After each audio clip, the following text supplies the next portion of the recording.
बहुत सुंदर प्रश्न किया है। I like to thank you for that question. और मैं आपको बताना चाहता हूँ कि today I am feeling so blessed कि मैं उस स्कूल के अंदर में दोबारा विजिट किया है जिस स्कूल ने मुझे ऐसी ट्रेनिंग दी कि मैं अपने राष्ट्र के लिए अपने आप को तैयार कर सकूं।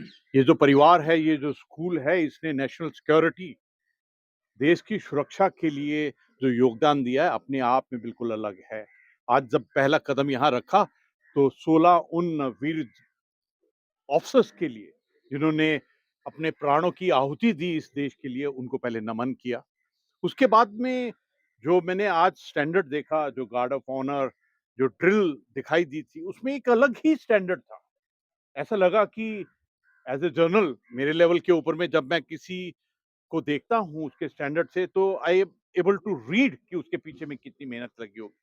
उसके बाद में जब मैंने पूरे स्कूल की स्थिति को देखा है, तो मैंने बहुत क्रिटिकली इसके इंफ्रास्ट्रक्चर को भी आज देखा है और दिमाग में एक बहुत ही विश्लेषण से उस चीज़ को एनालाइज किया जो आपने सवाल किया था कि इस स्कूल के इंफ्रास्ट्रक्चर को किस प्रकार से इम्प्रूवमेंट किया जाए। क्योंकि कभी-कभी ऐसा लगता है कि कोई अ, कोई ऐसी घटना नहीं घटनी चाहिए कि इंफ्रास्ट्रक्चर ठीक नहीं था उसके कारण। और हमारा तो जो सेंटर ऑफ ग्रेविटी है, केंद्र बिंदु है, वो हमारे बच्चे हैं, उनकी एजुकेशन है और जैसा एनवायरनमेंट होगा वैसे सिखलाई होती है। तो I M definite about it कि इसके ऊपर में जो कार्य हम कर रहे हैं। और मुझे आज बहुत खुशी है कि जो वेस्टर्न आर्मी कमांडर साहब हैं, जनरल कटियार साहब, वो खुद आए। जो 11 कोर के कमांडर साहब हैं वो खुद आए, उनके चीफ ऑफ स्टाफ, उनके ऑफिसर्स आए हैं और हम सब ने इकट्ठा इंस्पेक्शन किया इंस्पेक्शन को। मैं तो अपने उस डॉर्मेट्री में भी गया जहाँ पर मैंने अपने साल बिताए हैं, क्लासरूम पैलेस को देखा है। मुझे ऐसा लगता है कि ये जो जगजीत सिंह पैलेस है, हमारे एक हिस्टोरिक हमारी धरोहर है, हमारी जड़ है, इसका जो रिजुविनेशन, रिनोवेशन बहुत ज़रूरी है। मैं आपसे साझा करना चाहता हूँ कि एज़ अ गवर्नर उत्तराखंड, हमारा राजभवन नैनीताल जो है, वो भी 125 साल की बिल्डिंग है।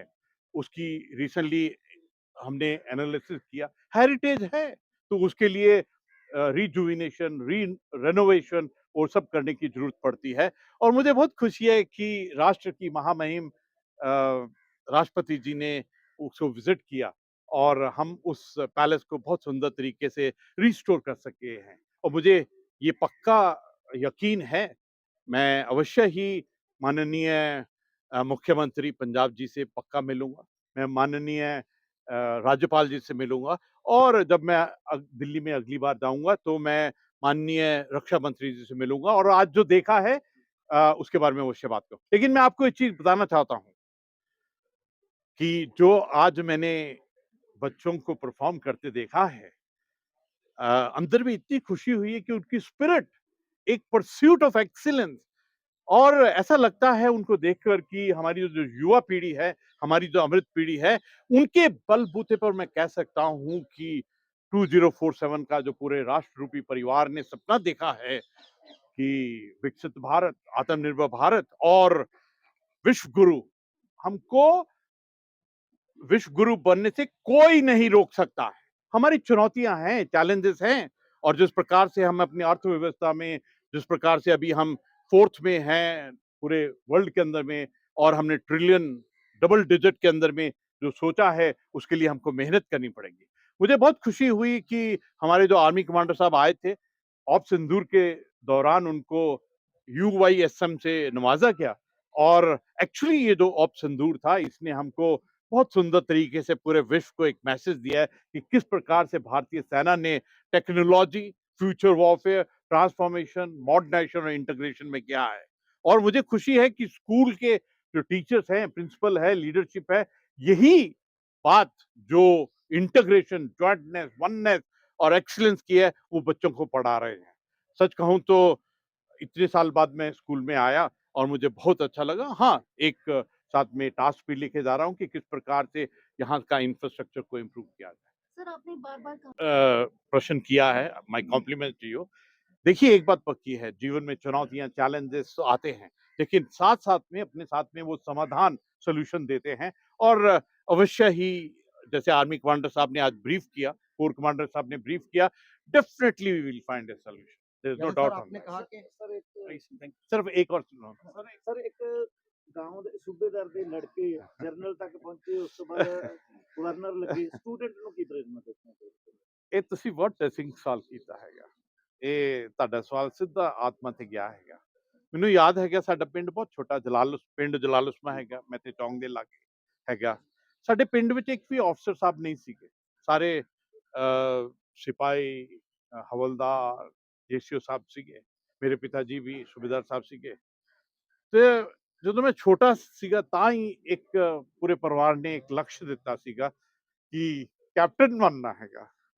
ਮੋਢੇ ਦੇ ਉੱਤੇ 3 ਫੁੱਲ ਲਾਣੇ ਹੈਗੇ ਆ ਔਰ ਉਦੋਂ ਦਾ ਜਦੋਂ ਜੰਮਿਆ ਹੈ ਤਦ ਦਾ ਜਦੋਂ ਵੀ ਮੈਂ ਗੁਰਦੁਆਰੇ ਸਾਹਿਬ ਗਿਆ ਹੈ ਮੈਂ ਮੱਥਾ ਟੇਕ ਕੇ ਇਹੀ ਕਹਿੰਦਾ ਸੀ ਵਾਹਿਗੁਰੂ ਮੈਨੂੰ ਤੁਸੀਂ ਕੈਪਟਨ ਬਣਾ ਦਿਓ। ਲੇਕਿਨ ਉਹਦੇ ਵਿੱਚ ਸਭ ਤੋਂ ਪਹਿਲਾ ਜਿਹੜਾ ਕਦਮ ਸੀਗਾ ਉਹ ਸੈਨਿਕ ਸਕੂਲ ਕਪੂਰਥਲੇ ਵਿੱਚ ਹੀ ਰੱਖਿਆ ਸੀਗਾ ਔਰ ਉਹ ਜਿਹੜਾ ਮੈਂ ਅਰਦਾਸ ਕਰਦਾ ਸੀ ਜਦੋਂ ਨਿਆਣਾ ਸੀਗਾ ਉਹ ਸੈਨਿਕ ਸਕੂਲ ਨੇ ਹੀ ਮੈਨੂੰ ਅਵਸਰ ਦਿੱਤਾ ਕਿ ਨਾ ਕੇਵਲ ਕੈਪਟਨ ਬਣਾਇਆ ਲੇਕਿਨ 3 ਸਟਾਰ ਜਨਰਲ ਬਣਾਇਆ। ਮੈਨੂੰ ਐਵੇਂ ਲੱਗਦਾ ਹੈਗਾ ਕਿ ਇਹ ਸਾਰੇ ਬੱਚਿਆਂ ਵਿੱਚ ਮੈਂ ਆਪਣੇ ਆਪ ਨੂੰ ਦੇਖਦਾ ਹੈਗਾ। ਸਿਰਫ ਗੱਲ ਇਹੀ ਹੈਗੀ ਕਿ ਸੰਕਲਪ ਬਣਾਇਆ ਜਾਏ ਔਰ ਜੋ ਗੁਰੂ ਗੋਬਿੰਦ ਸਿੰਘ ਜੀ ਨੇ ਆਖਿਆ ਹੈਗਾ ਕਿ ਨਿਸ਼ਚੈ ਕਰ ਆਪਣੀ ਜੀਤ ਕਰੋ ਔਰ ਵਾਹਿਗੁਰੂ ਆਪਣੇ ਆਪ ਤੁਹਾਡੇ ਪੂਰੀ ਅਰਦਾਸਾਂ ਨੂੰ Sir, ਬਲੈਸ as ਕਰਨ। governor Thank of you, sir. Uttarakhand, ਹਾਂਜੀ। the AQI of Dehradun just went to 300. And you know about the Delhi crisis. So, what is your feeling about it, and what can be done to alleviate this AQI crisis, which is engulfing North India? मुझे लगता है कि आपको प्राकृतिक से environment से बहुत प्यार है इसलिए ये आपने सवाल किया है। My compliments to you. हम सब की ये साझी जिम्मेवारी है, ये पूरे विश्व की जिम्मेवारी है। मैं आपसे साझा करना चाहता हूँ कि उत्तराखंड के अंदर में 71% जो उत्तराखंड है वो फॉरेस्ट का है। हमको अपने वातावरण से प्यार करना पड़ेगा और सब तो वड्डी ਜਿਹੜੀ ਸਿੱਖ ਹੈਗੀ ਹੈ ਉਹ ਹੀ ਹੈਗੀ ਜੋ ਵਾਹਿਗੁਰੂ ਨੇ ਆਖਿਆ ਹੈ ਪਵਨ ਗੁਰੂ ਪਾਣੀ ਪਿਤਾ ਮਾਤਾ ਧਰਤ ਮਹਤ। we have to love the nature. I think that's the solution which will give us the जो जिस डायरेक्शन में हम जा रहे हैं ये चैलेंज है अवश्य ही हम एक इसका हल ढूंढेंगे। जय हिंद। Thank you